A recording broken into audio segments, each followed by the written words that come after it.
Panggil pangeran lenggahkan lagi. Mbok kira tak ngadeg mawon. Malah sampean isin nom nek iso ngadeg.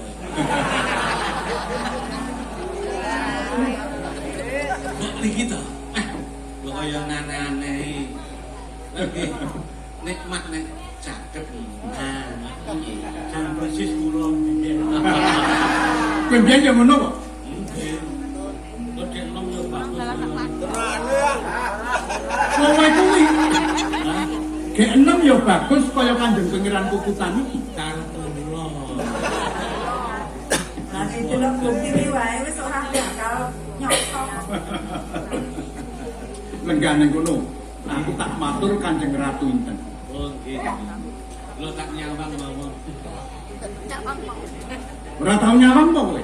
Loh, Ora tau nyawang. boten nonton sing disawang. Punten dalem sewu Kanjeng Ratu. Iya. Lajengaken rembak ingkang sampun kepentak. Menika lajeng saklajengipun kados pundi? Dikala semanten kula sampun matur. Iya. Anggen kula kepengin jumeneng ratu niku sampun kula aturaken. Ning menika malah wonten rembak susulan. Rembak menapa Kanjeng Ratu? Perkawis Mongko rembak ingkang semanten menika sampun kula serat wonten buku menika.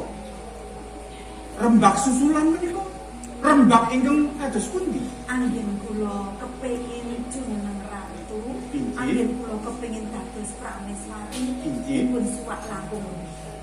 Menika wonten perkawis ingkang sak kelangkung nikah.